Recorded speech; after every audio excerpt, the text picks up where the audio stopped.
Hello, sir. Nice to meet you physically, like at least digitally, Sir. sir. Sir, we must meet, sir. Yes, absolutely, sir. We must meet, It sir. is it's a privilege that someone so senior, नहीं, has sir. come here, sir. It will अरे be नहीं, really sir. nice. Sir, it will be really nice. I really look Sir. forward to meeting you. Sir. आप where do you where are you mostly, sir, on working days, sir? Sir, I actually I have my own retina clinic at Reddy Healthcare. Sir. This is on Hillcart Road, sir, opposite Bishwadip Cinema, near Pradhan Nagar. अच्छा. So I am full time attached with that place only, Retina Institute of Bengal. Okay, sir. So from Monday to Saturday, the whole week I am there only, sir. And Sunday you are off. Yes, sir. Sunday I am off. So why don't you come to our place, Sukhna? We will show you around, sir. Arey, sir, that would be so nice because the campus is so beautiful. We have only seen from outside. Definitely, sir. Look forward to Anytime, visiting. sir. Anytime, sir. Anytime. Sure, sir. Sure. Thank you, sir. Definitely, sir. Some Sunday, very soon, I will be disturbing you. Anytime, sir. Anytime, sir. Great, sir. Great. Right, sir. Good evening, Meghnata. Good evening.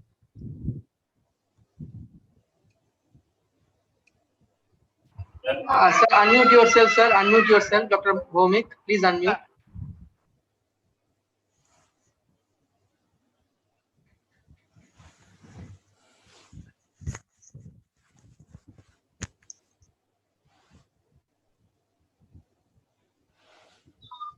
Hello, good evening.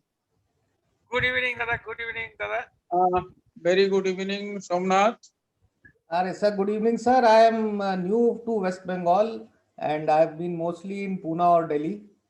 Okay. Sir, I was professor and head in FMC and as well as professor and head in Army Medical College, Delhi. So now I am on an administrative job. Okay. Nice to meet you, sir. Thank you, sir. Meghnata, Dr. Dogra, Meghnata is one of the senior most ophthalmologists of North Bengal. He was the pioneer in Alipurduar, really a mentor for all of us. So he has his own center in Alipurduar and he also practices in Kolkata. So really, it's very good to have him because the good thing is that since he practices in both the places, in South Bengal as North Bengal. Therefore, with him around, we can get some, idea, practice pattern idea from a big metro like Kolkata also. Definitely, sir. Definitely. Meghnata, thank you for joining. Thank you.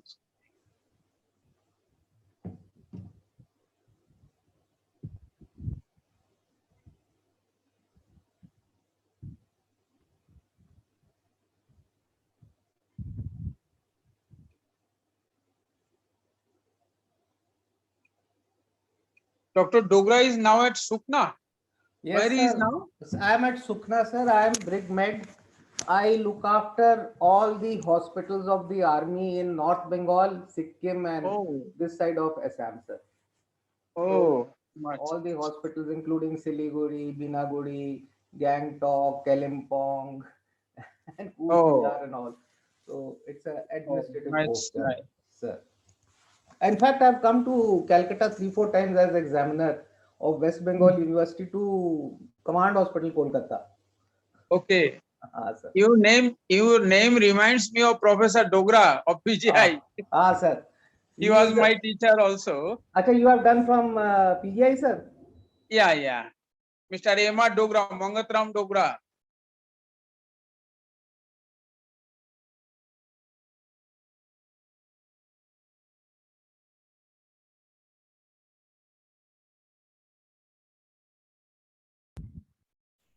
Sir, connection ta mone kete geche.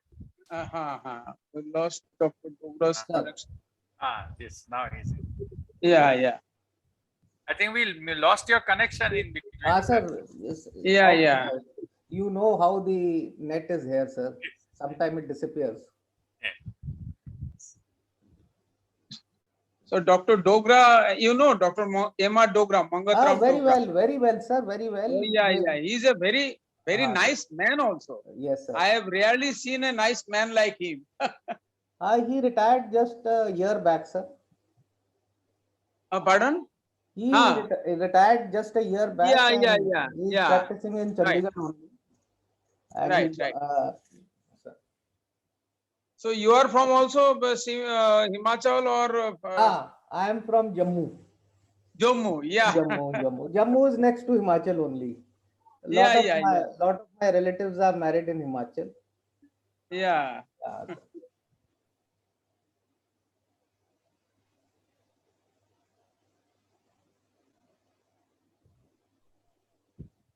Dr. Krishnakanto is also here.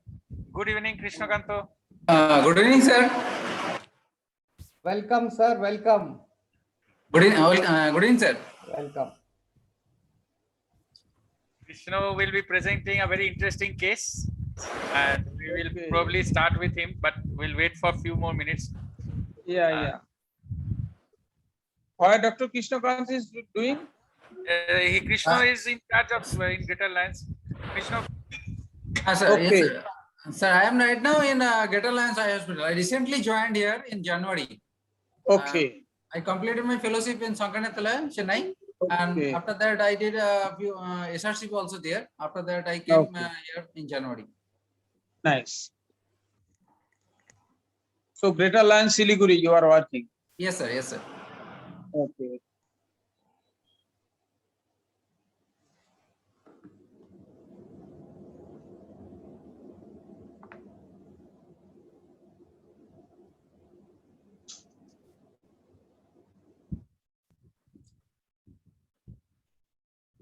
Sutana, any update about our panelists? Dr. Angshuman, Dr. Dicky will not be able to join. Unfortunately, her cousin passed away recently. So Dr. Dicky will not be able to make it. Dr. Karma will be joining us hopefully soon. Dr. Sangeeta also.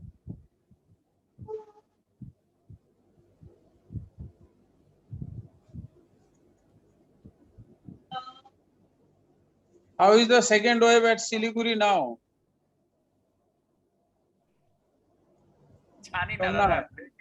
Very difficult to say. I live behind Neutia, every other day, 1 or 2 bodies are being taken out with people wearing PPE, but it's very difficult. I'm like, probably it is not as severe as it was a month back, but deaths are still occurring. It's not that.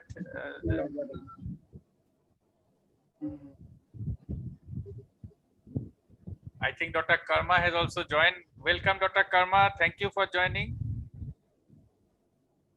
Thank you, sir. Good evening.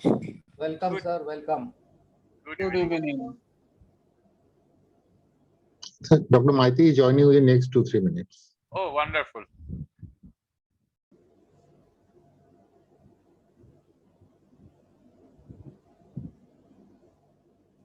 Anirban, Dr. Sangeeta, Dr. Angshuman, any idea when they will be joining in? I'm just trying to connect with them. Great. Just Great.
Dr. Sangeeta is joining. Just give her 1 minute.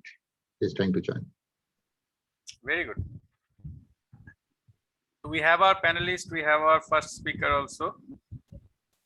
Once Anuruddha is there, I think then we can go ahead.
Welcome, Sangeeta.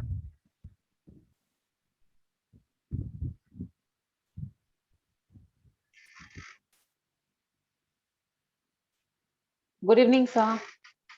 Good evening. Good evening. Welcome, madam. Welcome. Hello, sir. How are you? Bye, bye. Good evening, madam. Good evening. Hi. How are you, madam? I'm You're fine. fine? Thank you. Yeah.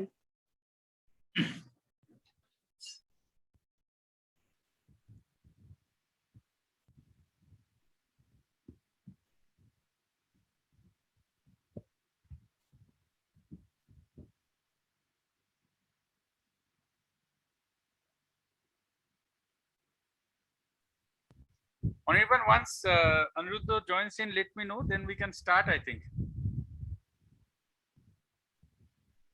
Sure, sir.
Dr. Maiti has joined, sir.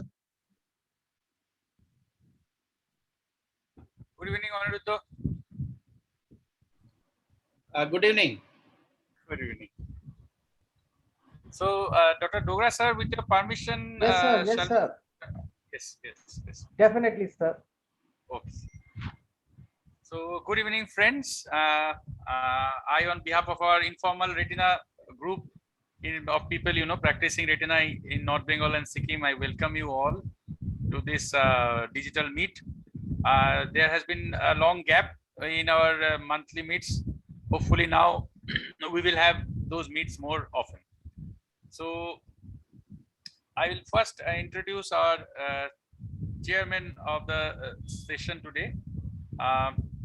Just a second.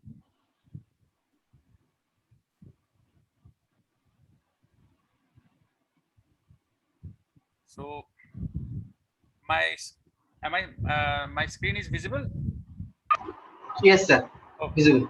So it's my honor to introduce Professor Dogra, who is Poninder Dogra, sir, who is also the chairman of our session today. Sir has recently taken over as the brigadier of the medical 33rd Army Medical Corps here. He has been a professor and head of ophthalmology, AFMC, and professor and head of Army Medical College Medical Sciences in Delhi.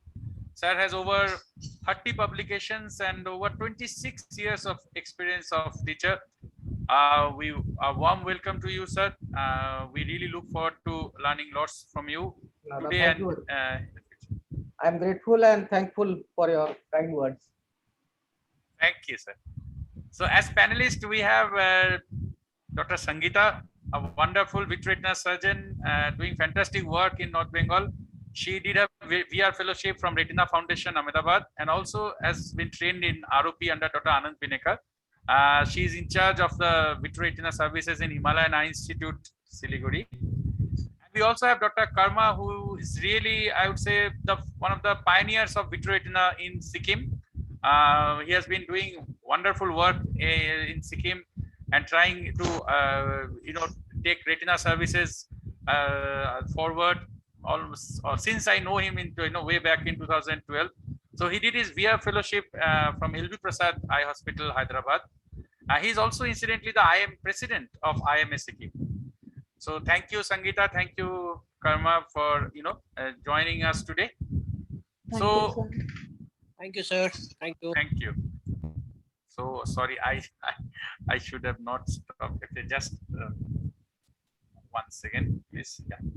So we will start our session today with a case presentation. Our first presenter is Dr. Krishnakanto Roy, who is right now in charge of vitreoretina services in Greater Alliance Eye Hospital, Siliguri. Krishnakanto did his long-term vitreoretina fellowship from Shankar Netralaya, and he joined Greater Alliance just this year and has been really doing amazing work. So we are really happy that he will be, he agreed to present a case today. So with that, I'll stop sharing my screen and, hand over the podium to Krishnakanto. So Krishna, please take it forward. Thank you. Thank you, sir, for nice introduction. So today I am presenting one testing case, a patient with my screen is visible, sir? No, sir. You want to share your screen? Yeah, now it is visible, I think. Yes, you can see it. Thanks. Today I am going to present a case of interesting case of choroidal effusion and secondary retinal detachment following use of minoxidil for refractory hypertension. I have no financial interest. A 55-year-old male patient presented with diminution of vision in both eyes, left eye more than right eye, for 2 months. He had refractory systemic hypertension, fairly controlled diabetes mellitus, hypercholesterolemia, obstructive sleep apnea, and bronchial asthma, for which he was on steroid inhaler for last 15 years, but he didn't have any history of central serous choroidal retinopathy in the past. In past history, he had a neuroendocrine tumor involving the tail of the pancreas, for which he underwent distal pancreectomy and splenectomy 2.5 years back. But currently, he is free of recurrence. 2.5 months prior to presentation, tablet minoxidil was added in his antihypertensive regime for refractory hypertension. Within 15 days, he developed his systolic blood pressure dropped 240 millimeter of mercury to 60 millimeter of mercury. He was admitted to ICU with congestive cardiac failure, hypotension, pleural effusion, and nephropathy. At the same time, he had decreased diminution of vision in the both eyes, for which he was advised topical steroid and mydriatics. On presentation, he was on multiple medications, on topical prednisolone and atropine first, and tablet minoxidil was in reduced dose 2.5 milligram once daily. Topical minoxidil is a peripheral arterial vasodilator, which is used for refractory hypertension, and it is also used for promoting hair growth. He totally on 6 antihypertensive. He was on hydralazine, metoprolol, efendefine, spironolactone, and furosemide. Along with that, he was on inhaler for salmeterol and fluticasone for last 15 years. Though there is no history of any eye problem in the past. Along with that, he was on insulin, doxycycline, clopidogrel, ambroxol, esomeprazole, and zolpidem. Here are total 15 medications. On examination, his BCVA in the right eye was 6/9 in 6, left eye it was 6/15 in 6. IP was normal. Anterior chamber was shallow. On gonioscopy, angles were open, and on UBM there is a choroidal effusion which is more in the left eye. On fundus examination, in right eye there is mild choroidal detachment, choroidal effusion in the patient in the nasally, and the left eye there is a huge choroidal detachment is there, along with inferiorly you can see some serous retinal detachment. And OCT in the right eye there is a little bit intraretinal fluid in the center part, and the left eye there is a choroidal folds along with subretinal fluid is present. Considering all the history and presentation, as this patient developed diminution of vision along after starting the minoxidil, we suspect the minoxidil is the culprit for this choroidal detachment. So we continue the topical steroid and mydriatics, and we advise to consider changing the minoxidil drugs. But as his hypertension didn't become controlled with this antihypertensive medication, so he was continued on minoxidil, a 3-month follow-up also. So at 3rd month follow-up, his vision little bit improved from 6/9 to 6/7.5 in the right eye, and in the left eye from 6/15 to 6/9. Anterior chamber was still shallow. On fundus examination, right eye choroidal detachment, it was resolved, and left eye, it is little bit improved, and serous retinal detachment was not there. So when we do the OCT, as this next scan, it was actually looked like similar from the previous scan. The right eye, little bit intraretinal fluid was still there, and left eye, the choroidal folds and little subretinal fluid is still there. So he was continued on the same medication and tablet minoxidil 2.5 milligram per day. 5 months after the first visit, he was again, the minoxidil dose was increased to 5 milligram per day, as the blood pressure didn't control with previous antihypertensive regime. Within 10 days, he developed blooding of vision. And that point of time, ultrasound shows total exudative retinal detachment and choroidal detachment. So he was advised to consult a physician to reduce or stop minoxidil. So 6 months from the first visit, minoxidil was stopped. So left eye best corrected visual acuity within 1 week improved from 660 to 6/24, but it worsened to 6/36 3 weeks after the stoppage. So ultrasound done at that point of time shows the choroidal detachment is still there, but it is little bit improved. And at that point of time, OCT also shows a little bit serous fluid in the left eye, but right eye is retina is near about normal. So at that time, like blood pressure was fluctuating between 110 to 220 millimeter mercury, and he was on 7 antihypertensive, though minoxidil was stopped, and new medication like efendapine was remained same. Hydralazine and metoprolol dose become double, spironolactone dose decreased, and clonidine, prazosin, and torsemide was added in his antihypertensive regime. So, and he had a proteinuria, and serum electrolyte was normal. Creatinine level little bit higher side, 1.3 milligram per dl. So in summary, that patient was started minoxidil, and after he was presented to us 2.5 months after that. So when his minoxidil started, he was admitted to ICU. That point, he was on 5 milligram per day minoxidil. That point, visual acuity was recorded elsewhere. It was 6/12 and 6/18. And presentation, when came to us, that point, minoxidil was 2.5 milligram. Then vision was 6/9 and 6/15. And he had a choroidal detachment and serous RD in the left eye and little choroidal detachment in the right eye also.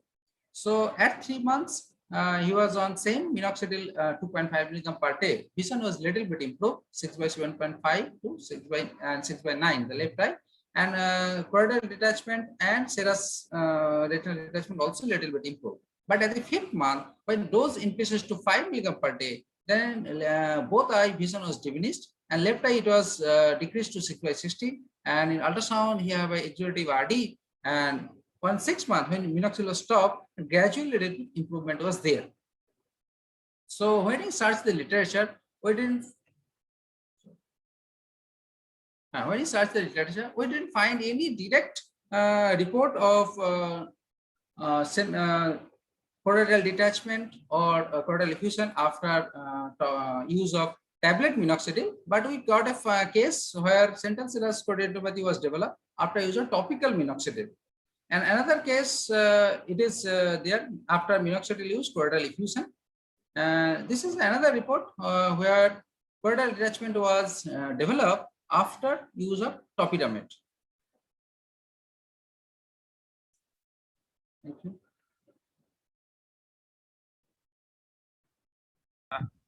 Thank you, Krishnakant. A very interesting case indeed. So, Dr. Dogra sir, any comments? Sir, unmute yourself, please, sir. You have to unmute yourself, sir. Can you hear me now, sir?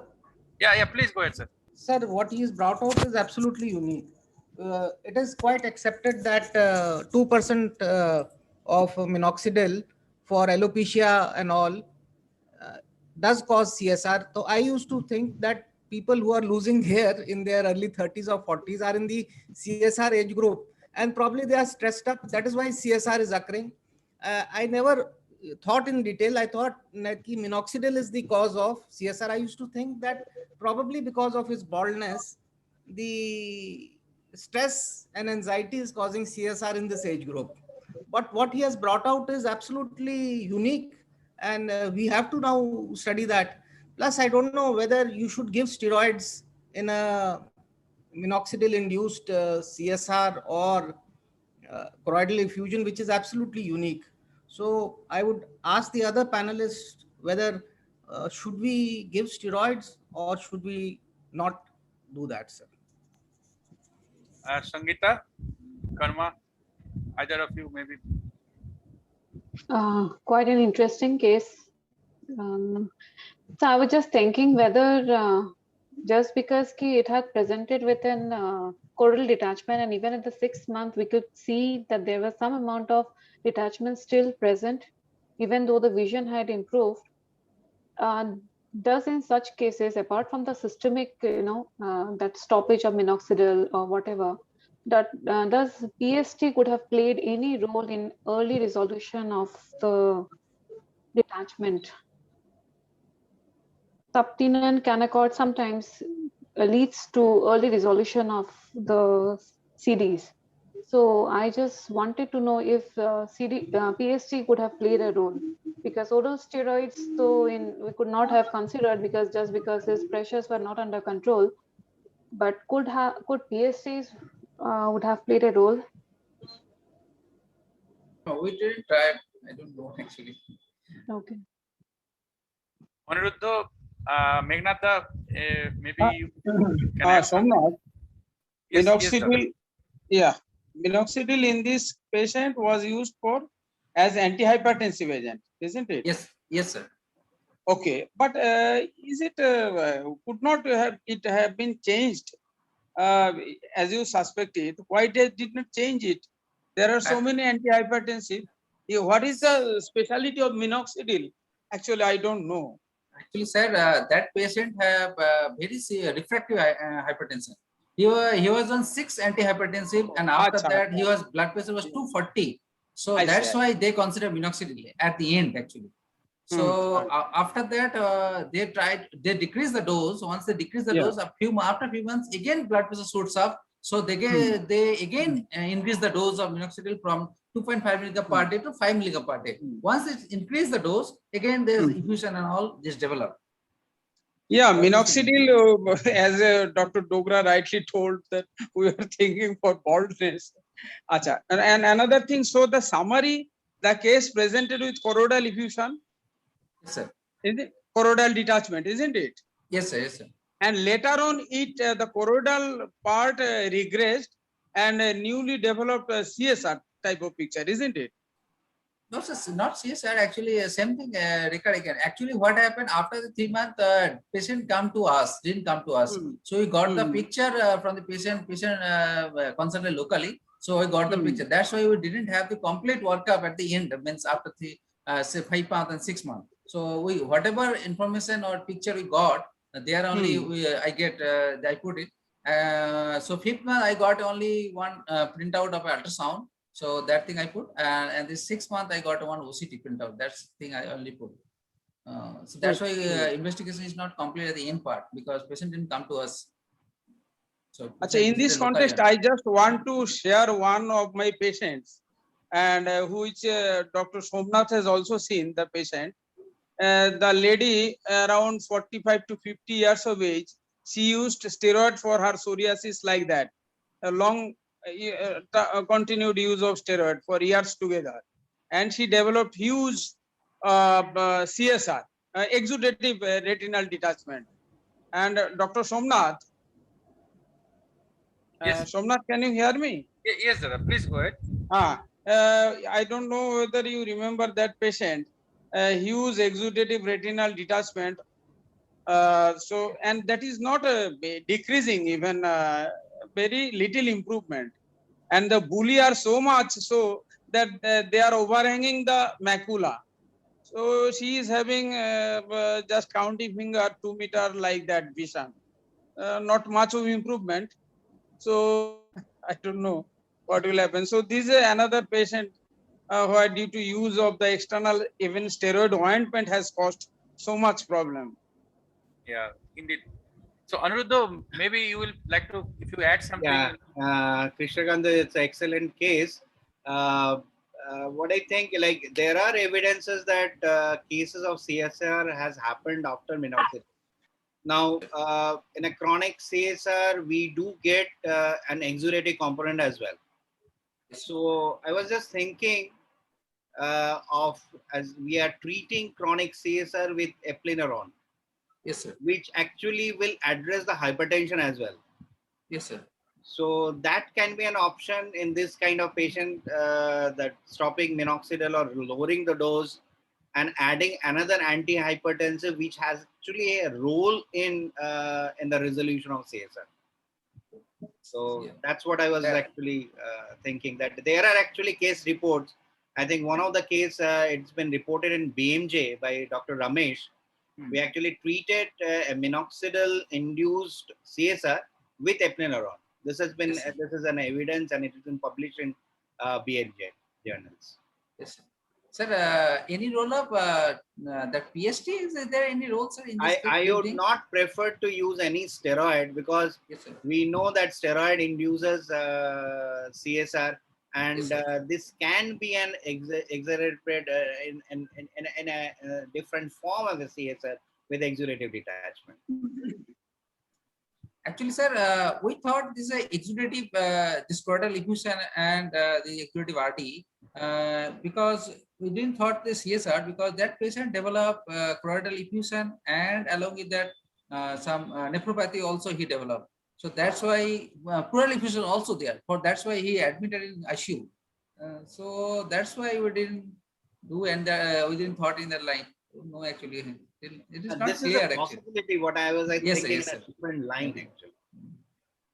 Thank you, everyone. I think it was a wonderful discussion. Really, I think we can take home one message at least, that we should keep an eye on the medicines that a patient is taking when there are something funny going on inside the eye. So that is really definitely very important. And of course, unfortunately, even now in the peripheries, we do keep getting patients of CSR who are on steroids. Thank you, Krishnakant, for that wonderful presentation. So,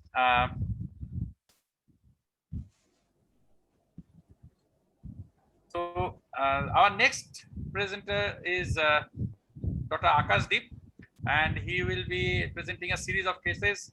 Akash is, of course, doing a fantastic job since he came to North Bengal. We are very happy that he decided to shift from Kolkata and come back to here. He is our own boy from Kishanganj. So he did his long-term BR fellowship from BBI Foundation. He is director of Sri Netram Eye Hospital, Eye and Retina Super Specialty Hospital in Kishanganj, and is also the consultant retina surgeon in Disha Eye Hospital, Siliguri. He is also visiting DB Sarkar Sir's Eye Hospital in Kuch Bihar and Center for Eyesight in Siliguri. So Akash, with that, I hand over the case. Just 1 second. Oh, sorry. Yeah. So with that, Akash, I hand over the podium to you. Please take it forward. Thank you.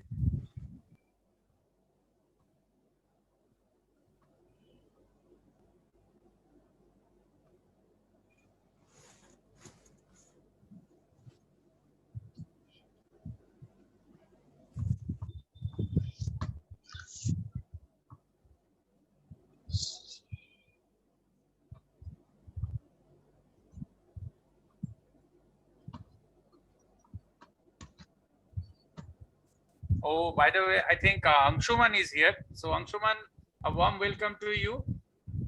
He is one of our panelists. Unfortunately, he was not there when we were introducing. So Anshuman, of course, is doing a wonderful retina work in Alipurduar, and he has done his VR fellowship from Shankar Netralaya. So welcome, Anshuman. It's good to have you here. So is my screen visible? Yes. I'll be good evening, my teachers. I'll be sharing my 3 to 4 cases in which I have used Peganex. Just my real life experiences with Peganex. So my first case is. Sir, your screen is not visible. We can able to see the folder. Now. I think because your screen is visible, you just need to open the presentation. So I have opened it. I have opened the slideshow. Then probably it has got stuck somewhere. Maybe you can just. You can reshare it. Actually, yeah. Sometimes it doesn't work, and if you reshare it, it works. একবার stop sharing করে আরেকবার try করো ভাই. Okay, sir.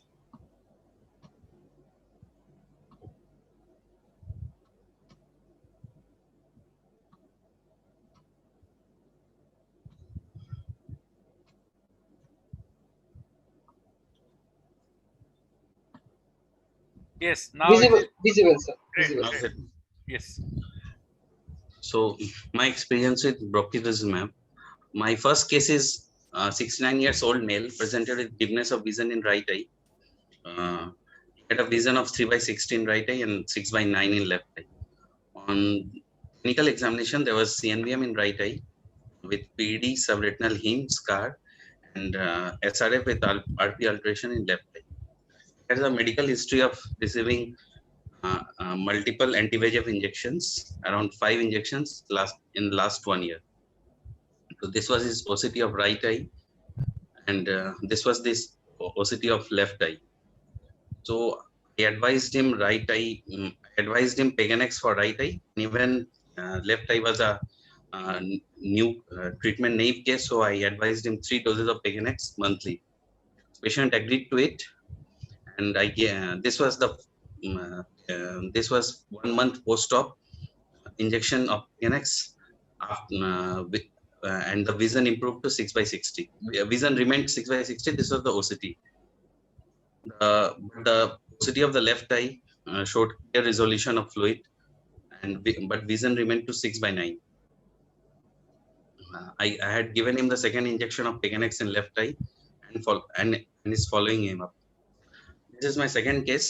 This is a 58 years old male, non-diabetic, non-hypertensive.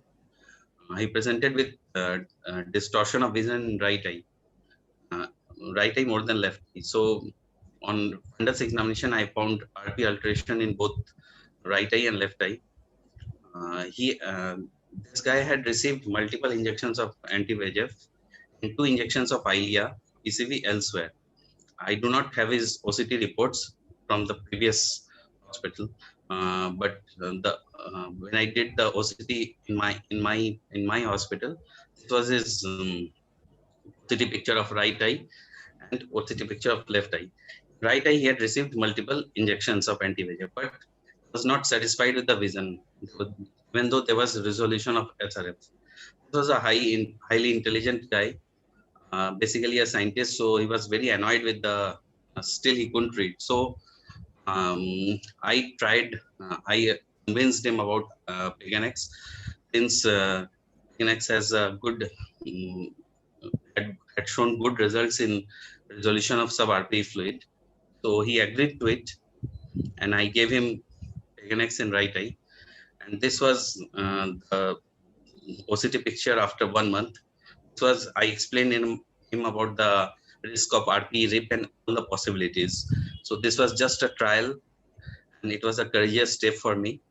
But to my utter surprise, the vision also improved, and moreover, the distortion which was also there, that also got resolved. And I followed him. This is 3 months post first injection, and I'm still following him up, and there is no PED. I just saw him last 2 weeks ago. The OCT of the left eye remains same. I didn't give any injection in the left eye. So this is my third case, 77 years old male, diabetic, with dimness of vision in right eye more than left eye. On fundus examination, there was CNVM, clear-cut CNVM with heme and PED, and left eye also showed RPE alteration with drusen.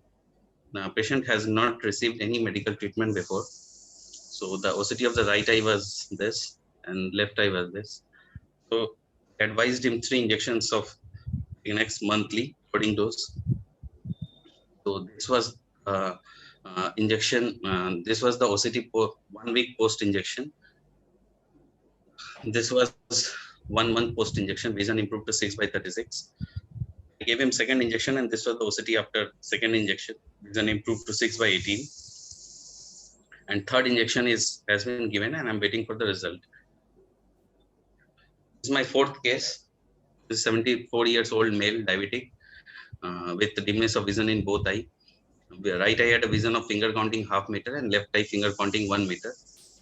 Right eye had scarred CNVM, and left eye RPE alteration with CNVM. Past medical history was patient had received multiple anti-VEGF injections in right eye, and in left eye he received 1 injection of Avastin. This was the OCT picture of the right eye and left eye.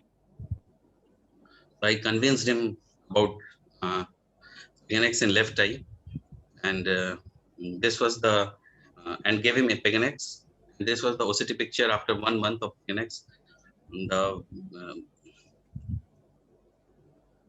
vision also improved to 6/60, and that there was total resolution of SRF and IRF. And but the patient didn't find much. Patient was not happy because the progress was not, the vision improvement was not so drastic. But OCT picture showed clear resolution of fluid. So Peganex, this is a single antibody fragment, VEGF inhibitor. For this is the smallest functional unit of an antibody, and because of this small unit, it allows greater molar dose of molecules to be delivered in a single injection, and which leads to its more potential effect. We can see the various anti-VEGF molecules, among which we can see the Peganex injections. The size is 26 kilodeca, and in per injection the number of molecules is 11.2 to 13.3, which is more than any other anti-VEGF injections. Because of this design and low molecular size and high molar concentration, it allows this molecule to penetrate deeper into the deeper layers of the retina, which is more which is responsible for its more effectivity. This picture also shows the same. Thank you. Thank you, Akash. With the permission of the chair and the panelists, actually the next 2 talks are all related to this topic somehow. So if it is okay with everyone, like, can we complete all the 3 talks and then maybe open up for discussion? Sangeeta, Dr. Dogra sir. Whatever is the other panelists' view, sir. Sangeeta, I think. Sure. Yes, sir. Fine. Good enough.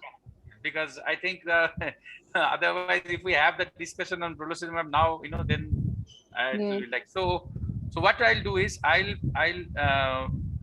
will go ahead and present my talk on or my presentation on fluid, and then I will request Aniruddha to present his experience with this new drug, and then we will open up for discussion. So,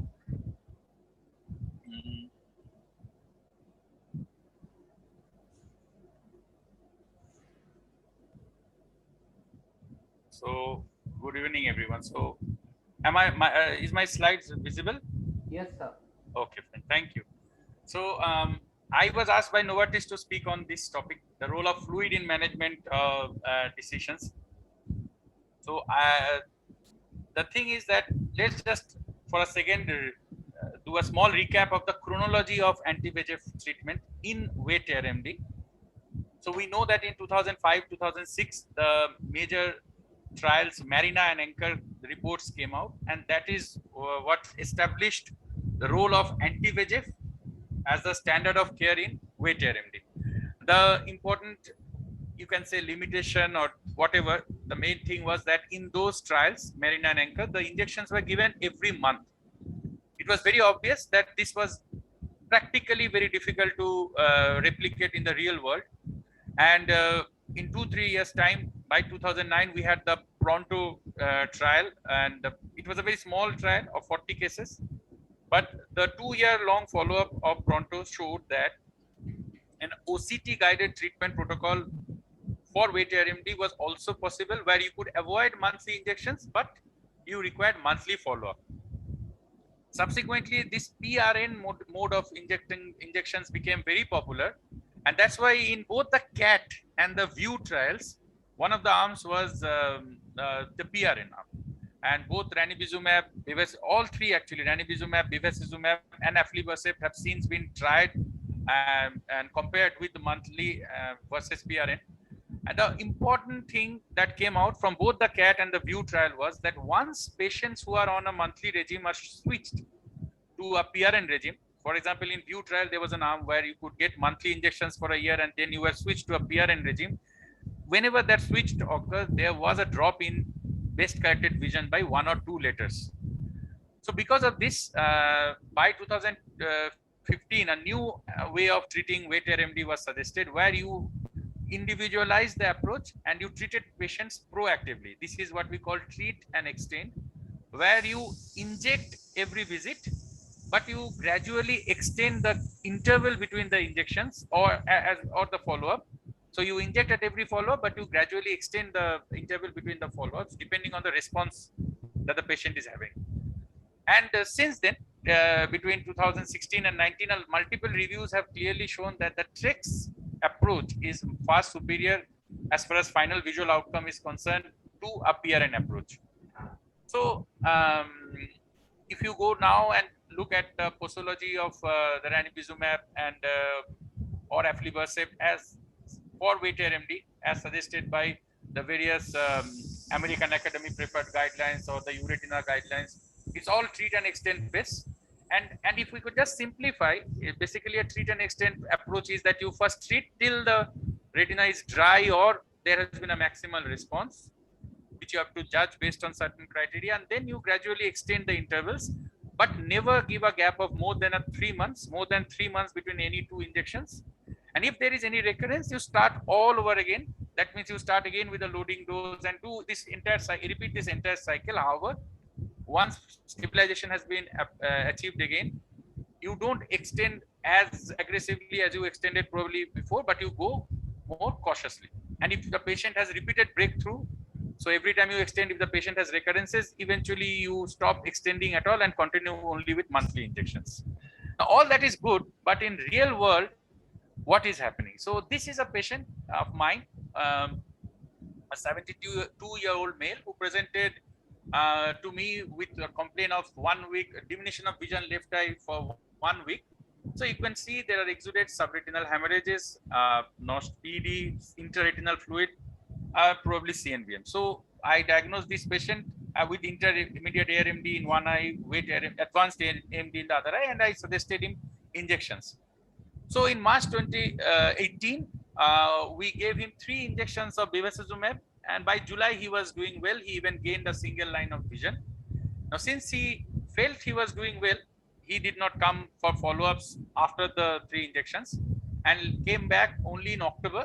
By that time, his vision was still steady, but you could see that the fluid had returned on the OCT.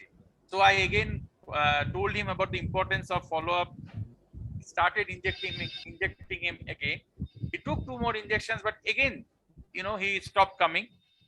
And he came back only after 7 months. By this time, there was cystic changes were very obvious, and vision had dropped significantly. So we obviously gave him injections again because there was obvious fluid in the OCT. But as you see, the patient went after 3 injections again was lost on follow-up for a year.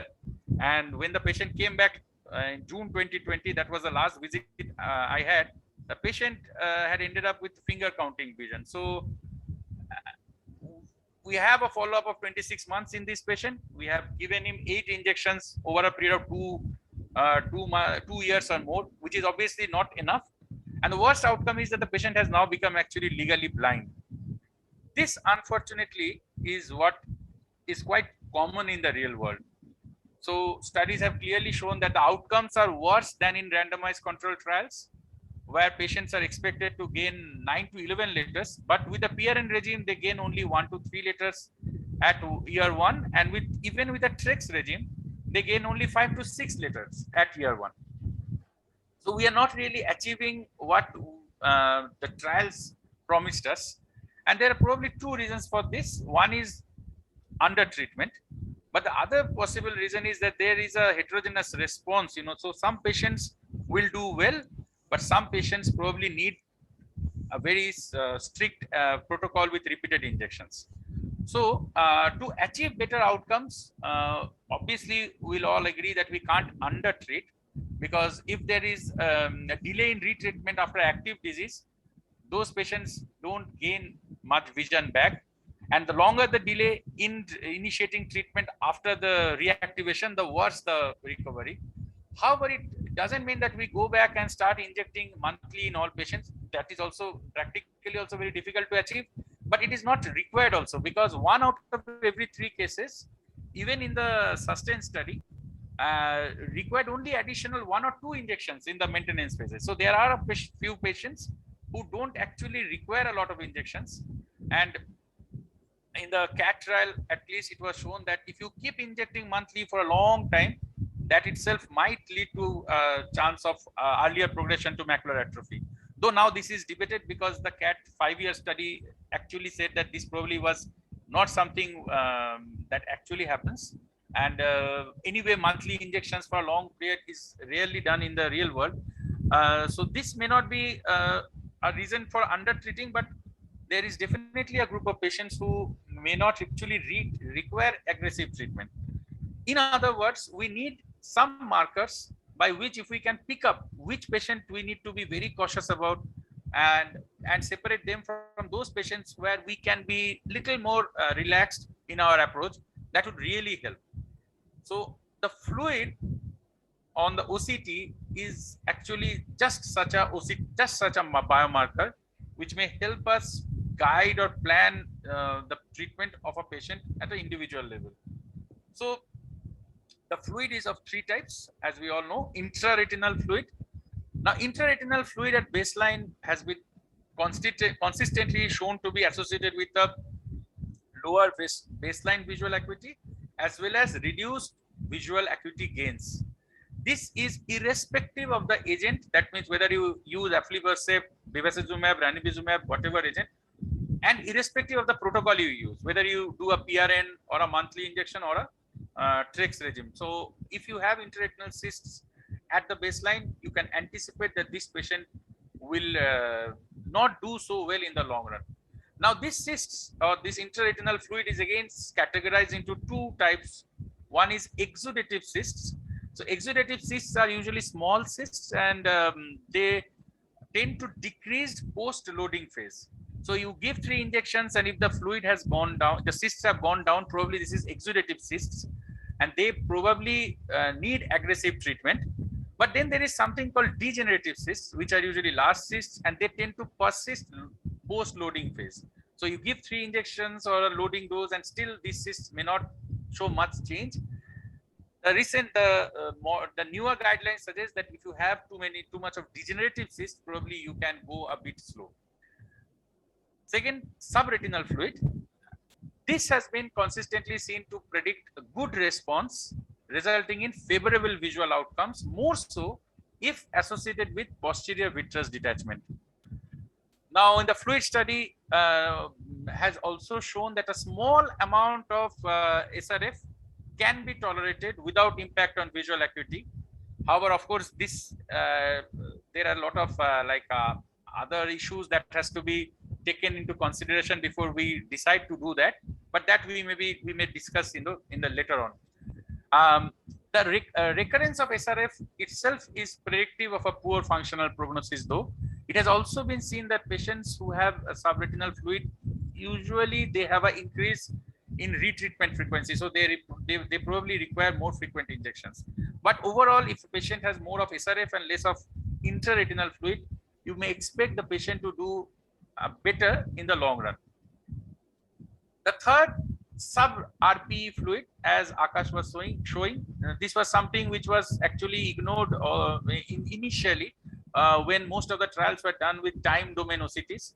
But now we have spectral OCTs which help us analyze sub-RPE fluid also quite well. So this has now become an important OCT biomarker for lesion activity, and a PED which is not associated with intra or subretinal fluid can be observed but needs close follow-up, because any increase in PED height or volume is a sign of recurrence and therefore must be treated. And again, like subretinal fluid, it has been seen that presence of PED is associated with an increase in retreatment frequency.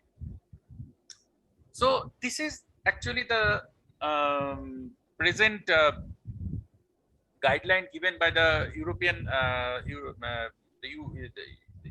European Association of how we should be treating wet AMD with anti-VEGF. So you start with 3 loading doses, evaluate the patient at 3 months. If there is no fluid, which happens in 65% of the cases, now then you further see whether the patient has subretinal fluid and PVD. So if a patient has subretinal fluid and PVD, these are the kind of patients who probably you can go less aggressive. If a patient has PED, again, only PED, you may go less aggressive, but you have to follow up these patients more often than a patient with SRF and PED. So you can see that the extension is by 1 or 2 weeks only, unlike in SRF where the extension can be monthly also. And if there is anything else, then you decide based on the situation. But if there's a persistent fluid, now this is interesting. They say that you don't immediately switch, but you continue up to 9 to 12 months with the same injection. And then if the thing becomes dry, then you go back and, do the same analysis that you did for those who had become dry after 3 months. However, if after even 9 to 12 months of monthly injections, the patient is still having fluid, which is a small number of cases, then either you switch, or you even sometimes have to think whether it is really a wet AMD case or not. So I just thought I will, from my understanding of this, whatever I studied for this presentation. So here are 2 cases. One is exactly like Akash showed, a patient, 56-year-old male complaining of poor vision in the left eye for 3 weeks, 6/18 vision, has a subretinal fluid with a PED. So we gave Pegnax, and like Akash, I have also seen very wonderful experience with fluid resolution both in all 3 compartments. And I did not inject, I did not start with 3 loading doses, but I thought I'll go 1 PRN from the first dose. So I gave 1 injection, and if you see, even after 2 months, the PED height is steadily decreasing and the fluid has not recurred. So based on whatever I understood in this patient, since this is only a PED and there is no SRF or IRF, so probably I can observe but needs close follow-up. If I am wrong, it will be, of course, it will be wonderful if the panels and, Anuruddha, chairman, sir, they can guide me. But this is my understanding of what I understood from this presentation. Second is say a patient like this, 76-year-old female, partially scarred CNVM, but active CNVM, as you can see with this subretinal hemorrhages. Now there is a subretinal hyperreflective membrane, VMT, or rather, I should say a vitreofoveal adhesion is there. So there is no PVD and intraretinal fluid, sub-RP fluid. So I give injections in this patient. Now the vision has not changed much, and the blood has all gone. And this looks like, only some few intraretinal fluid.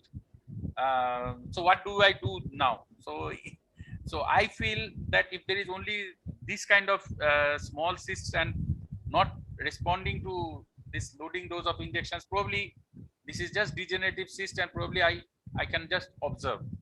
Again, this is my interpretation, may be wrong.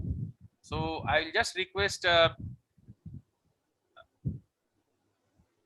panelists, and to when we discuss after Anuruddha's case, to tell me whether these two cases my decisions were correct or not. But the take home message is that anti-VEGF has definitely become the standard of care, but in real world we must customize the treatment in every patient, and fluid on OCT is the key to the clinical decision making, and therefore we should spend some time in analyzing the morphology of the fluid. So with that, I present my finish my presentation, and I'll request Anuruddha to please share his presentation, and then maybe after that we will open the floor for discussion. Thank you.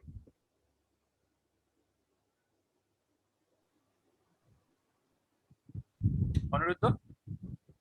Yeah, thank you. Well, I will be sharing my screen.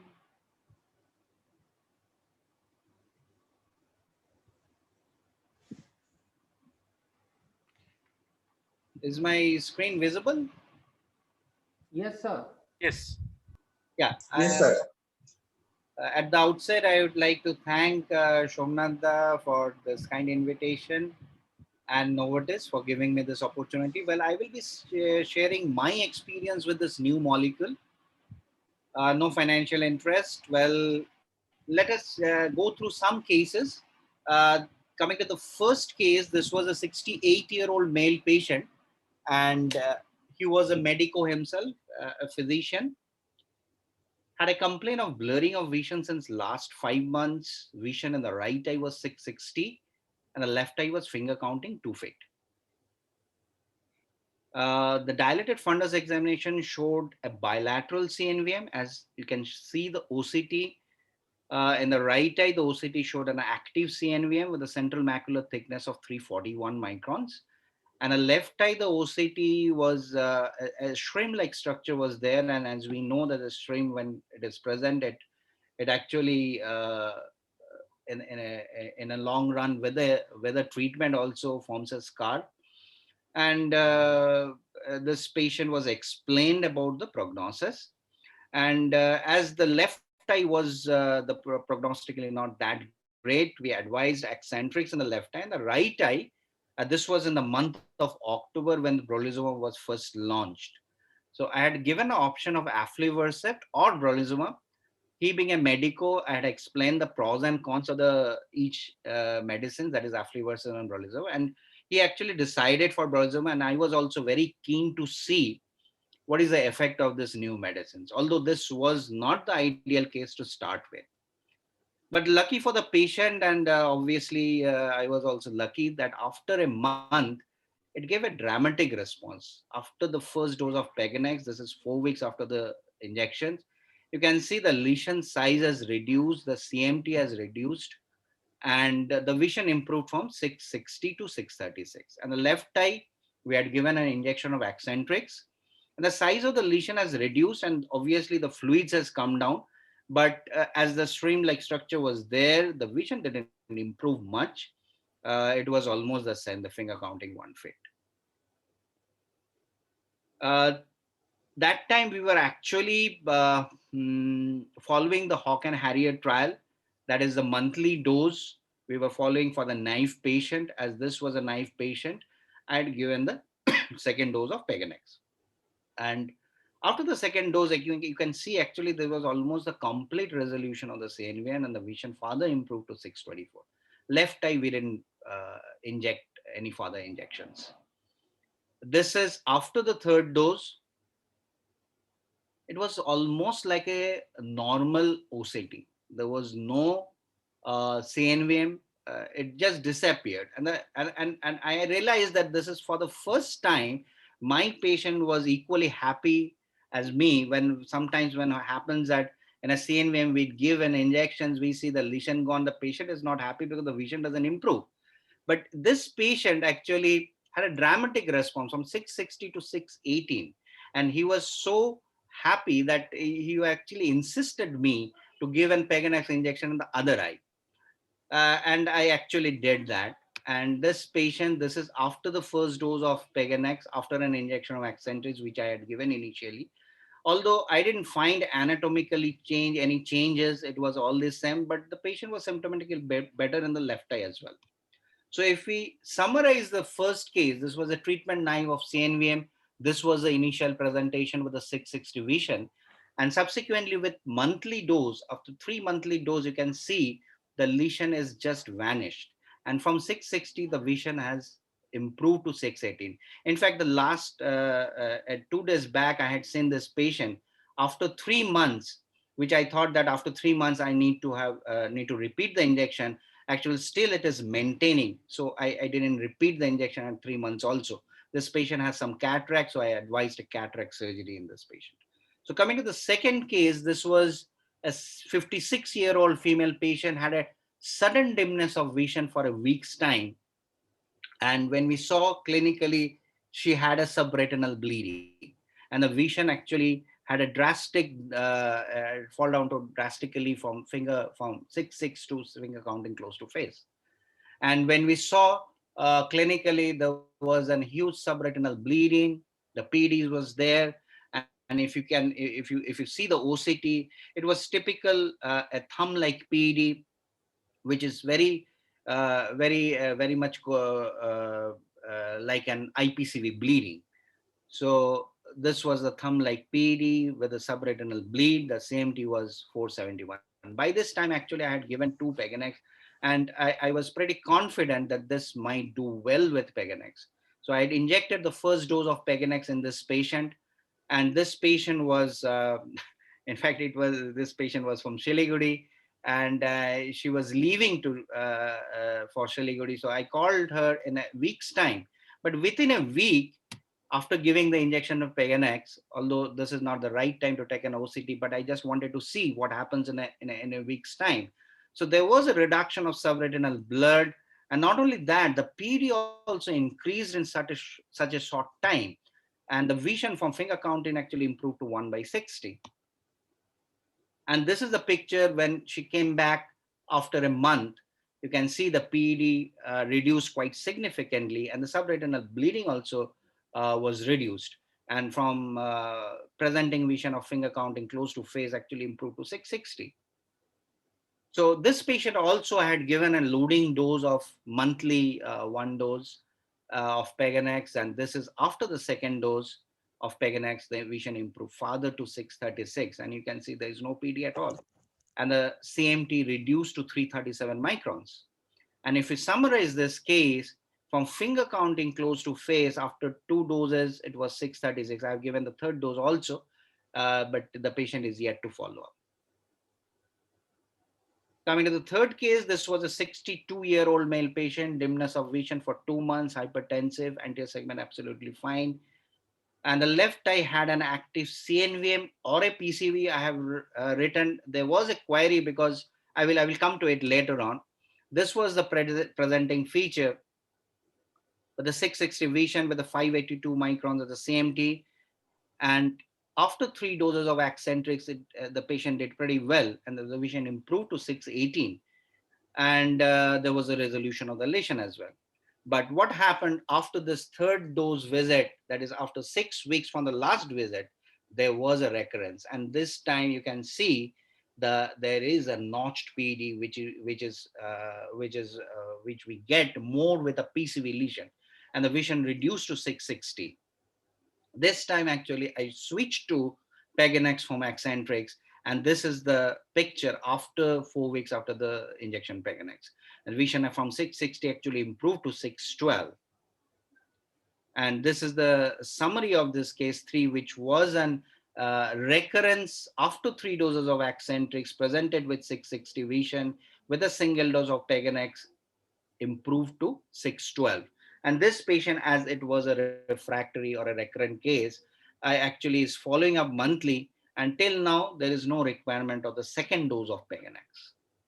Coming to the case 4, this was a 64-year-old female patient, dimness of vision for the last 3 months in both the eyes.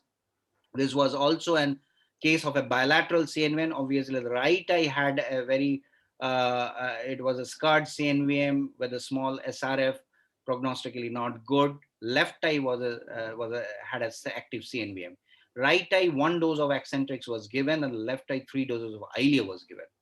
And this was the presenting feature. This was a scarred CNVM with a little bit of SRF, where we had decided to give 1 Accentrix. And the left eye, you can see an active CNVM with a vision 636. And after giving 3 doses of Eylea, it responded pretty well, actually. It actually improved to 612 and almost complete resolution of activity. But similar to the previous case, this also after 6 weeks from the last visit, there was a recurrence and the vision dropped down to 660. This is where we actually shifted to Peganex, and with a single dose of Peganex, it improved to 612. And we were following up this patient every month, and till 12, exactly after 3 months when this patient had come, we saw a little bit of fluid is coming up. So we gave another dose of second dose of Peganex, and this is the picture after the second dose of Peganex, and the vision decreased to the SRF level has decreased, and the vision is improved to 624 from 636. Here in this time we had seen a little bit of cataract. Though the cataract was operated, improved to 618. And again, after 3 months, actually, there was a recurrence. I don't have the picture right now. And I have injected with a third dose of Peganex in this patient just the day before. So if we summarize, this was a recurrence after 3 doses of aflibercept. This was the presenting feature. This is after the second dose of Peganex, and after 3 months, there was some recurrence. This is after second dose of Peganex. Now we have given another third dose of Peganex when there was little fluid, and that too also that appeared after 3 months. So coming to the last case, this was a 78-year-old male patient, dimness of vision in the both eyes. Right eye was diagnosed with active CNVM, and left eye had a scarred CNVM. And this patient, actually, I was giving every 4 to 6 weeks 1 aflibercept. Initially, there was improvement, but at 6 weeks, the fluid was again coming up. So it was he was on a repetitive aflibercept course. So this was a picture after 7 doses of aflibercept. Still, the CNVM was noticed, and the vision dropped down to 618 from 69. After the single dose of brolucizumab, actually, the patient developed improved to 69. In fact, today only after this is a few months back when this patient had come out of 3 months, there was a little bit of fluid, and today actually I had given the second dose of Peganex, and let's see how it goes.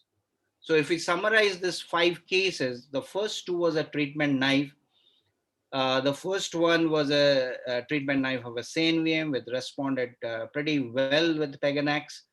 And the second was a PCV bleed. This was also a treatment naive patient, responded pretty well. And the next 2 was a recurrent CNVM that there was a recurrence after 3 doses, loading doses of, one was Lucentis and another was Eylea. And the third was a refractory CNVM where a little bit of fluid was actually staying after 4 to 6 weeks of the injection, and that was refractory to injection aflibercept. And all this 5 variety of the cases actually responded pretty well with the injection Peganex. And this is the entire list of Peganex. Now I have given more than 60 injections in 31 patients and 35 patients rather. Mostly these are the cases of CNVM and PCV. Although I have used some off-label uses in BRVO, DME, which actually did well also. And if we see the Indian experience, till now there is 3,500 injection procedures which has been done. There is 19 IOI cases, but mostly they are not very significant, responded pretty well with steroids. Only one serious adverse effect was reported from LV Prasad, which has been reported at IGO as well. This was done, this was a vitritis-like picture, which actually responded pretty well with the intravitreal, although there was no infection suspected to be a vitritis. And the indication mostly what is used is AMD and PCV. But certainly there are some off-label users in DME, BRVO, and CRVO. So the take-home message, this new molecule has definitely showed a very nice effect. It has actually showed the decrease in fluid in all compartments, whether it was an intraretinal fluid or a subretinal fluid, sub-RP, and the central macular thickness. And lucky for me and all the patients which I have treated, that no patient actually showed any sort of post-operative inflammation, whether it was an anterior segment inflammation or a vasculitis or any vascular occlusion, which we are actually aware of, that this medicine has a side effect. But definitely time will say. This is like 8-9 months of launching in India. Time will say whether this new molecule is a safe and the most effective, or rather the first line choice in cases of wet AMD and PCV. Thank you. Thank you, Aniruddha. Excellent presentation. And so now I think we'll go for the discussion. So with everyone's permission, so I'll probably like to start with Anshuman. Anshuman, in your practice, so amongst the cases that you see for injections, so what percentage you feel is wet AMD, and do you feel that they do as well as other, say, DME or vein occlusion, or you have, what is your feeling about that? How you feel wet AMD patients do in your practice? Good evening to everyone. I actually came in late, but I hope you're here. You can listen to me. Is it okay? Please go ahead, Anshuman. Absolutely clear. What we normally get wet ARMDs in our location, I think we are lucky being Indians that the number of AMD cases are overall less. Could be because of the diet or could be because of the lifestyle. We are comparatively less affected by this disease compared to the Caucasians. And one more addition is often this comes in late. Could be like the 60s or in the 70s. So most of the people feel that at this age, we require no treatment and it's okay, like if we have a little bit of blindness. That thing has not come into our system when we feel that even old age does not mean that you need not go undergo any treatment. Considering the number of cases that I see, I think treatable kind of AMD, wet AMD, it would be around 10 to 15% of all the AMDs that I see. And most of the AMDs are dry and they stay as such most of the time. But fortunately, we have this new drug, brolucizumab, and I think this is going to play an important role in treating those patients who were actually not being able to receive any kind of a treatment, because the treatments received with other anti-VEGFs were definitely limited and it required more number of injections and the compliance was less. Expecting that this medicine that has come in, the patient would be able to space their treatment well and maybe receive injections 3 months apart, which would be more viable for them. Secondly, the decrease in fluid, the intraretinal cysts, the reduction in SRF, and reduction in additional, say, PEDs, and even in PCVs, I think the response is much better. So we expect good results, definitely. Let's wait and see. Wonderful, thank you. Meghnad, I have one question for you. Like, you are a person who is doing, for a long time, you have been practicing both in South Bengal and North Bengal. in your experience, do you feel any difference in the number of injections, say, patients take in North Bengal, or the willingness to take repeated injections? I'm asking you because, as you know, especially in wet RMD, the injection has to be repeated. So it will be wonderful to hear from your experience of, do you see any difference between North Bengal and South Bengal? Yeah, thank you very much, Shobnath. I totally agree with Anshuman that the ARMD cases on and above as a whole are more in the South Bengal, and it's much less we get here in North Bengal. Here we get mostly the diabetic retinopathy cases, diabetic macular edema, and vascular accidents are also very common. One thing what I think within myself is that the life expectancy and the age, you see, the more old people, I think we see in the South Bengal, they survive for above 60, 70 ages. They survive for more in the North Bengal. Of course, there is no study like this. But here, I think the life expectancy is little less, because maybe the various reasons. So that's why I think the wet RMD per se is very less, I think. Actually, we very less. I can't tell you the percentage, but it's very less really. Thank you, thank you. Dr. Karma, since you are, of course, you are from Sikkim, and like we have always been told that polyps are more common in, people who are from the Mongolite descent and all that. So, what is your experience? Like, how commonly you see wet RMD, and how often do you doubt that this is not actually a wet RMD but a PCV? And your experience based in your practice in Sikkim.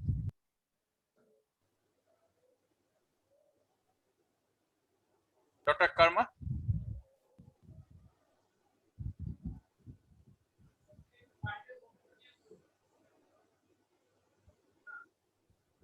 Is Dr. Karma there? Okay, I think he might have left anyway. Sangeeta, like I showed in my case, frankly speaking, in my practice, I really struggle to convince patients to, keep coming back for follow-ups and keep taking injections repeatedly. And my experience so far has been that in the real world, at least in my practice, in the long run, patients are not doing that well. They are actually ending up losing vision. So, since you have been, doing so vitreoretina practice now in North Bengal, so well for so many years. So, what is your experience like? You had your fellowship in Ahmedabad. So, while you were there and when you shifted here over these years, do you feel any difference, or you have anything to share? Like regarding patients accepting injections, repeated visits? Sir, am I audible? Yes, sir. You are. Sir, even in my practice, what I feel is that most of the ARMD patients, not only ARMD actually, patients who need repeated injections like in DME and ARMD, at some point of time they become non-compliant because of the financial aspect or whatever. So obviously we lose patient to follow up, and when they report to us after a long gap, there is nothing much left for us to do. It has already scarred. The vision has gone down to CFC or whatever, and it has already scarred, and so you cannot do anything much about it. So yes, there is non-compliance.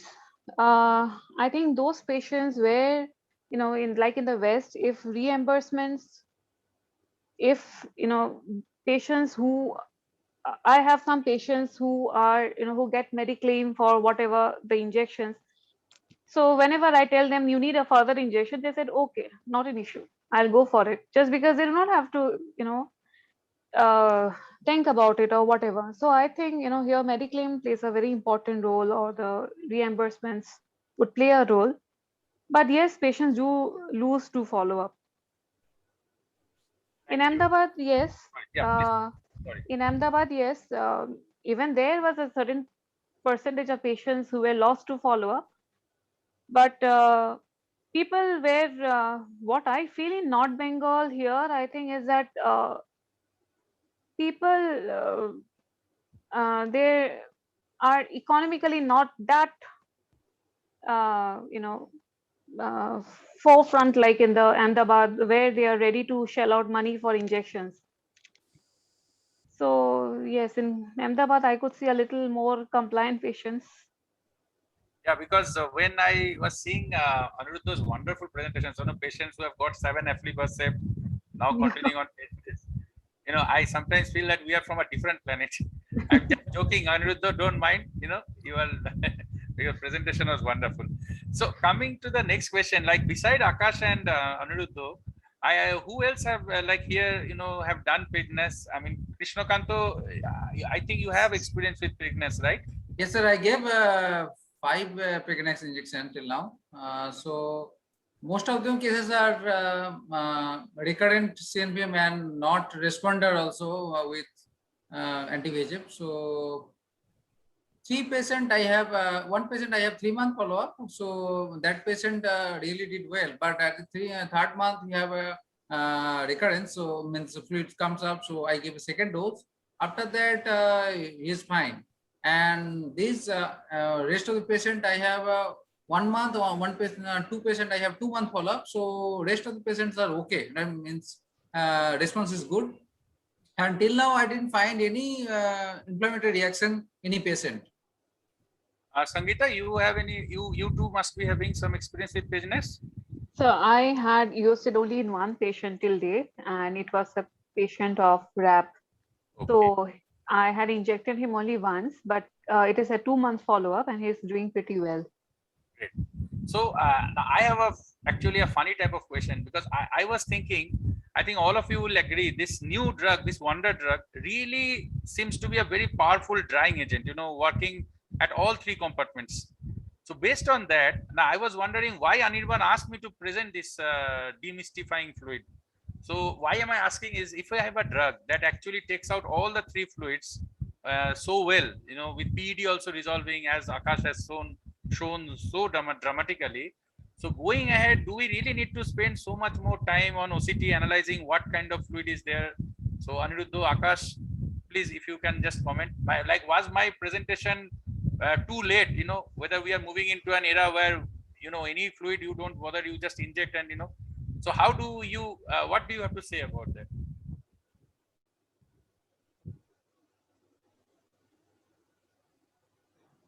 I think our target of treatment is always like to make a dry macula. But at times there are cases where there is always a recurrence of fluid, and as far as the studies are concerned, the intraretinal fluid we have to treat, but as the fluid study also says that subretinal fluid at times we can observe for some time, but eventually actually the subretinal fluid also gives rise to intraretinal fluid. So our target is always to make it dry. So this new molecule, what we have seen, there's a dramatic response in drying, and not only that, the durability of this medicine, the action of the medicine actually stays for 3 months. And previous studies also we have seen with the aflibercept, we have seen with Ozurdex, what the clinical trials say that it stays for 6 months, but Ozurdex we have seen in 3 to 4 months the fluid again reappears. But this molecule, I think, with my personal experience, whatever small experience I have, it actually stays for 3 months.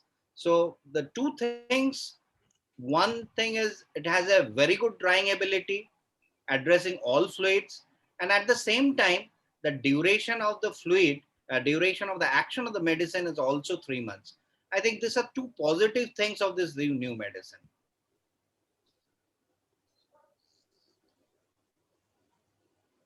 Akash? Oh, you are muted. Yeah.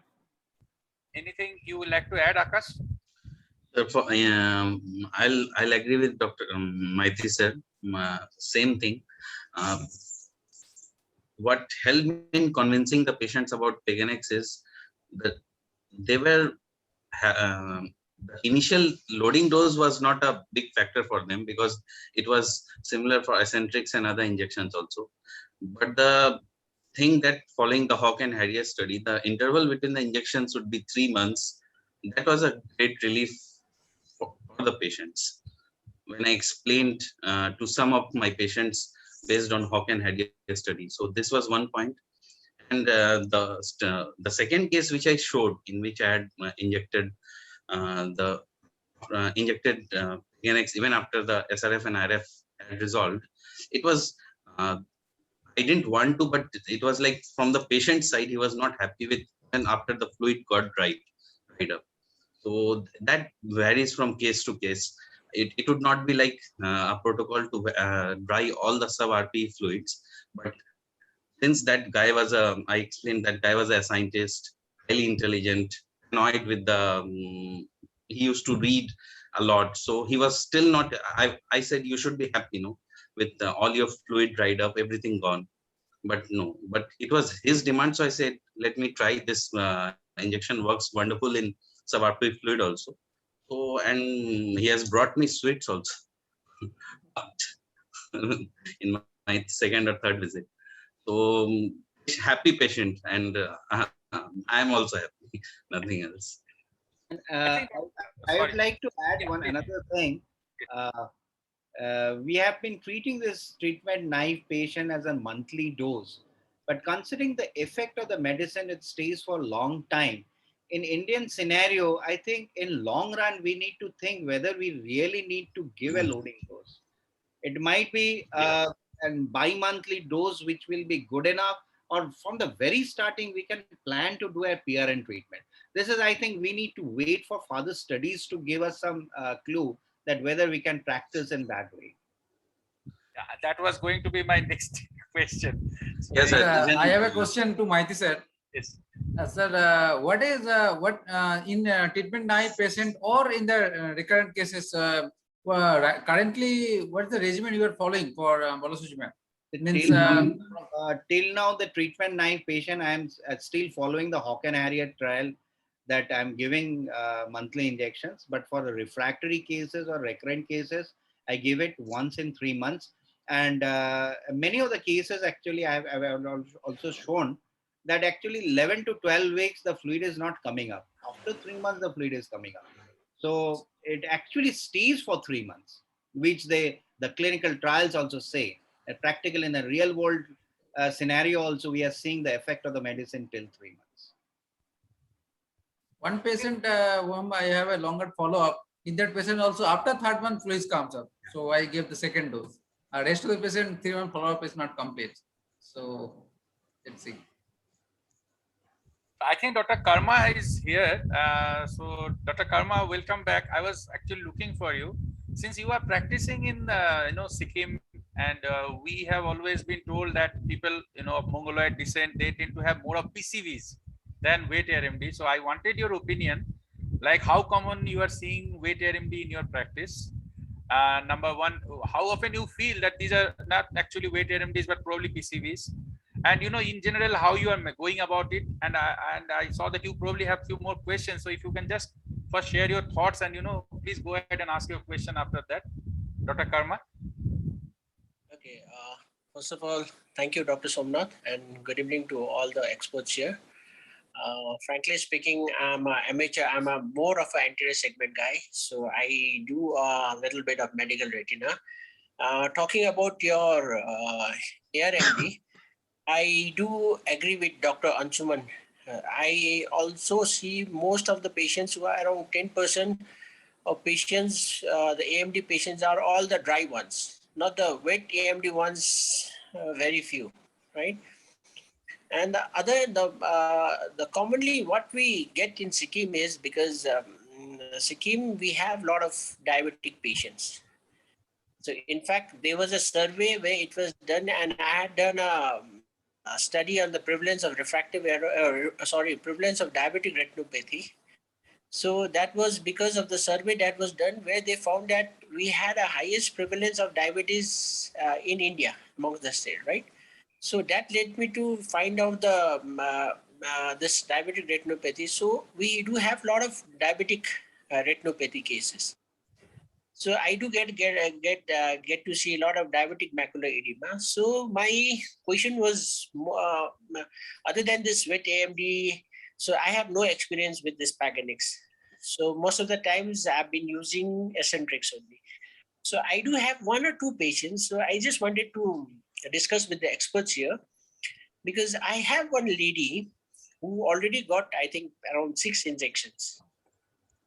3, I think, was done by you only, Dr. Somnath only, Avastin, then I think 4 injections. Then she came back to me. Then I injected 2 injections of Eccentrix. Then she had a cataract also. So 1 month back, I got her cataract operated. She had initially come with a vision of finger counting 1 meter. And on OCT, there was a huge diabetic macular edema, almost like a mountain. The CMT was somewhere around 700, like that. Then somehow after this 6 injections, she could settle up to, I think, around 500, like that. And still she was not happy. Then I gave a shot of Ozurdex also. Even after Ozurdex, the fluid couldn't subside. So it came somewhere around 450, that was it. Then got her cataract operated.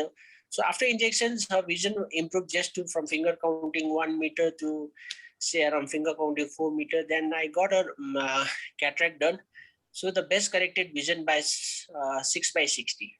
So I just wanted to ask the expert. So will this Paganix help in this case? This is about a case of DME, right? Right, DME, right. As off-label, can it help? Dr. Dogra sir, are DME not responding, refractory type, Sir, I'm very careful of not using approved drugs because we are in a government setup. So I may not be the correct person to answer, but yes, what the Dr. Saab has said, I would first try to control their systemic factors much more. Maybe that may play an important role. And he has given Avastin, she has got Eccentrix, she has got Ozurdex. So probably I have no other advice to give him.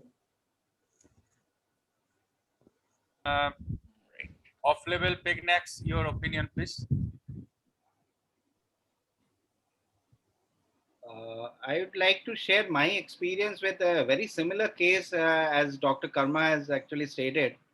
I have one case. I started my Peganax and DME in such a case. This patient has actually received everything: Eccentrix, Eylea, Ozurdex, and the vision never improved from 3/60. So this patient, I thought there is no other option. So let's try this new medicine. With this new medicine, definitely it didn't respond as well as compared with the AMD cases. But this patient is symptomatically much better. She has 660 vision, although not much improvement in the vision, but anatomically the fluid has reduced and the patient is symptomatically better. So you can try with this new medicine, although it is off-label till now. Although this new trial, the KITE and the Crystal, has showing promising result, and the interim study which has been presented as a poster in ARVO gives a very promising result. And in fact, this can be a good option of treatment where many times what happens after trying all types of intravitreal, there is a situation where the vision doesn't improve or the edema doesn't come down. So this can be an option. Dr. Karma, I think beautifully explained by Dr. Dogra sir and Aniruddha. The first thing, as Dogra sir said, is please go and get the HbA1c checked once, and you won't be surprised if it comes out to be, yes, exactly. If systemic control is there, then Aniruddha is all on. Excellent. So if that is there, then Aniruddha is now telling you that you systemic can control is there. So yeah, I've been. Great. So if that is there, then I think it's a consensus, and Aniruddha is saying that if systemic control is there, he has experience with this new drug. Maybe you can try it out, and in the next meeting, we'll love to hear from you what happened, to this patient. Can I make one comment, sir? Please, Krishnakanto, please. Actually, anybody in the audience, if because I know a lot of Dr. Chabi is here, Dr. Bajaj is here, so it will be wonderful to hear from you, friends. All of you, please feel free to just join in. Sir, I have a 2-3 patient. I saw 2-3 patient this kind of refractory DME in Sankaranathala basically. So what I saw that many of these refractory patient systemic control is not good. Not only diabetes control. One case I got he have a huge anemia. After correction, it actually improves. So anemia is another factor that actually helps. And if any few patients, another patient I saw who have a NVE, after doing actually PRP, it also improved. So these are the few factors. I mean, systemic factors we should first consider. We should control along with this our injections also. Sir, I would like to add that one must rule out ischemic maculopathy also, and maybe a FFA should be done in a patient who has received 6-7 injections. I think we will have a separate discussion on DME, because then this FFA, importance of FFA, everything is coming. And I think now everybody agrees that that is the most common problem we are facing in North Bengal. So maybe Sutana, if you permit, we should probably have a DME or a talk on a session on DME soon. Absolutely, sir. Absolutely. So, sir, Dogra sir, maybe a few closing statement from you, sir. One thing I would like to tell is about your presentation, which you told us about the 3 types of fluid: intraretinal fluid, SRF, and PD. Classically, we used to say that intraretinal fluid is the easiest to resolve, SRF second, and PD third. So I would like to ask the experts that with Pegenex, has this thing been disturbed? Because we are seeing now PD is also resolving, of course.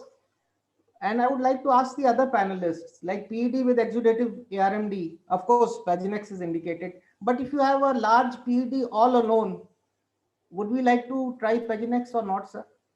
So that would be that. I think that is a very interesting question. Like Akash's case, where the patient just had a huge PED. It will be wonderful to hear from everyone how many of us would be injecting Pignex, or for that matter, any Pignex, I should say, probably, because it works well in sub-RP fluid. So how many of us would be injecting Pignex in that case? So maybe starting with Anuruddha, and then we can go to Krishnakanto and Sangeeta also. As far as the PED is concerned, in the IPCV, it is giving a very good result. But as Akash has shown only a serous PED, I don't think we will inject any intravitreal for only serous PED. But in IPCV or in a CNVM, in fact, the trials has also shown that the Pegenex molecule works better than the other molecules. But serous PED, till now, I am not injecting. Sangeeta, Krishnakanto, anything you would like to add? Sir, even I have no experience in injecting in a serous PED. We have just observed such patients. So actually, like Akash said, that his patient was a scientist and he was very bothered about distortion. So, like I'm just saying, since you are saying that you will not inject anything specifically, like you will stress on like counseling or anything, you still different to the patient, because you will not be injecting. So just I'm asking. Sometimes we do consider injecting if the patient complains of a sudden or he notices a sudden diminution of vision. In that case, if we can explain to him the consequences of RP-REAP, then we might inject. But that has to be explained pretty well, and then we can take the patient for injecting. I have seen patients, we had done injections in a serous PED, though not in my practice, but while we were doing fellowship, but only when the patient had come with an acute history of diminution of vision, then obviously we have injected anti-VEGF. And I think with this discussion going towards PED, maybe I will just sort of inform everybody. I have requested Sutanay to have the next meeting on PCV. Something I think none of us are well equipped to handle at all in North Bengal right now, because unfortunately we don't have access to OCTA, ICG, or any of these important diagnostic parameters. So maybe if you all have some cases where you suspected PCB, or you were having some problem and you felt that if we had all these machines it would have been better, or you did something innovative, so please maybe you can prepare it. We are hoping that next meeting which we'll have in August will be on PCB. So Dogra sir, any like please, Sir, I have to say something. Oh yes, sorry, Akash. I should have. Sorry, not. Yeah. Not No. Yes, So sorry. even in my case, the patient had already received all the types of anti-VEGF injection, Eccentrix, Eylea, and even he had SRF and all those things were gone. So I just cleared the PD with the Teganex. No, you and ended nothing up else. with a happy patient. So it was not only a What would you want? You had a happy patient. So when Eylea with Eylea also, this PD didn't get the height of PD didn't shorten and anything, but the patient should be satisfied. But he was keen on trying this thing. So I said fine. Yeah, Dogra sir. Sir, I would like to ask the panelists one simple question, sir, because now with so many anti-VEGFs being available, when do you decide that this anti-VEGF is not giving you the response? Let's say after 3 injections or maybe less, because earlier we didn't have so much choice. Now we have choice. So what would be the advice of our panelists, sir? Sangeeta, when do you switch? Sir, I plan to switch after 3 doses if I see that the patient is not responding to treatment. After 3 doses, I think it is good enough that if I see that the patient has not responded, then it is better to switch. But most of the cases in my practice, or I don't know whether in your practice also you have seen the same thing, patient refuses to switch. That's what that's what I was about to say. We don't switch, they switch. They switch doctors. That is the big problem. Krishnakanta or Akash, before we go to Anuruddha, because he definitely would have much more experience with such refractory cases than all of us. So maybe, if you can add anything. Truly speaking, sir, I just start, so I don't have that much experience actually. So I am not the right person. Akash, when do you switch? Sir, as you said, sir, sometimes it comes from the patient, sometimes when we don't get the result. And since there's multiple options available, and with the coming of Teganex, there's another option where we can switch. So this is otherwise. Usually, I don't like to switch, sir, unless the results are so not gratifying, or mostly it comes from patient side, that I am waiting for the result for another injection, but they are not patient to wait for it. So sometimes I switch. Anuruddha, if you can just guide us about how you decide and when you decide. The consensus is 2 to 3 injections, and there is no response. We generally switch. But I would say with this new molecule, actually, I have changed my regimen of treatment. Now, Peganex has become my first line choice. Initially, yes, I was a little bit apprehensive due to this side effects, especially from the Western world. But after giving 50 odd patients, I'm pretty much confident that it's a good molecule and it can be tried as a first line therapy. I think that is another very important message that you gave, that 3,500 injections have been done now in India. And very fortunately, in Indian experience, it appears that the drug is pretty safe, unlike... I don't know, Walk and Harrier actually didn't include the Indian patients. So it can be some ethnic variation in terms of the response to the medicine. Because till now 3,500 is a good number. And if there was an inflammatory response, we could have we would have got some cases with it. So, Dogra sir, any Sir, any addition? I think it's been a wonderful presentation by all the speakers and very learning. And we also don't know whether to switch over after 2 injections or 3 injections. Yes, intraretinal fluid also is not a very good indicator for a prognostic indicator, but definitely some indicator for prognosis. So I think it's been a wonderful talk and a very learning talk from all the speakers, and I congratulate all of them, sir.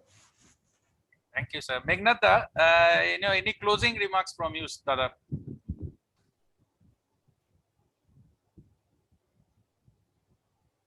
Meghnad?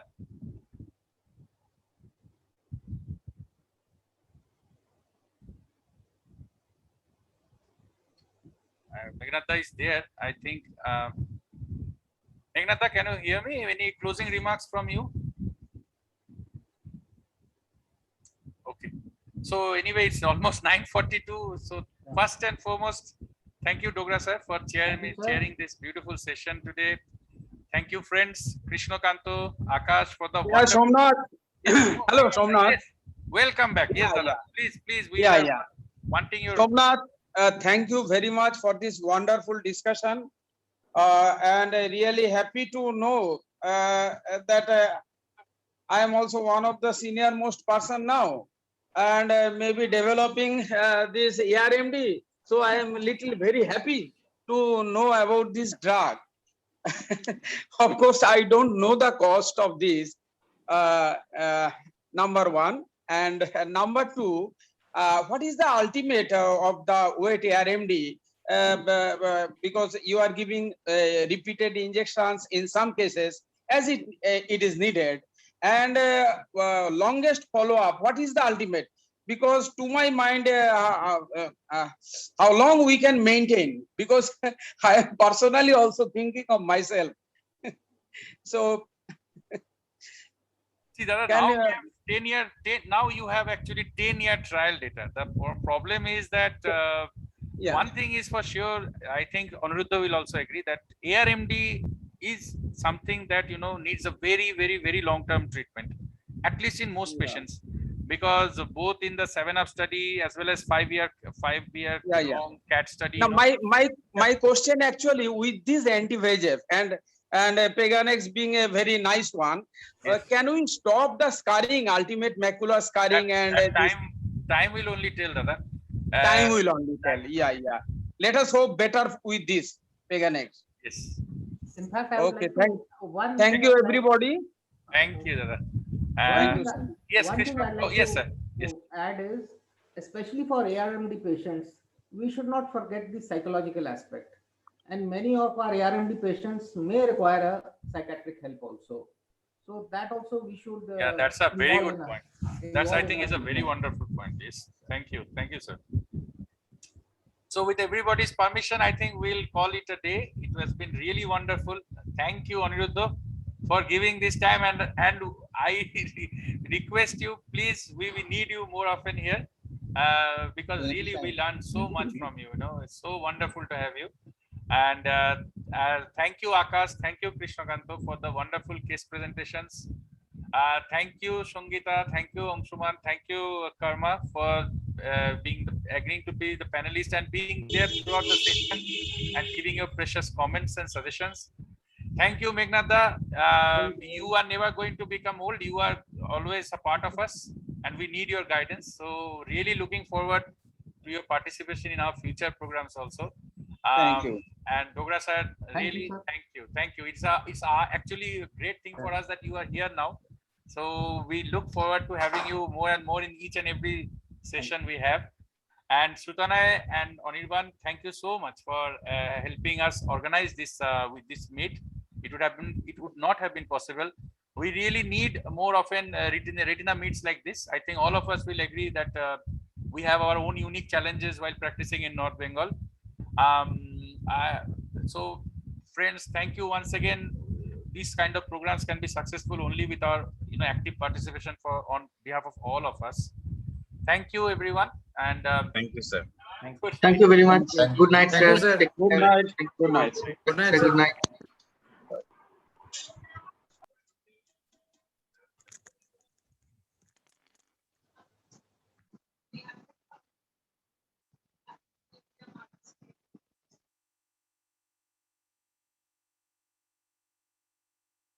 Hmm.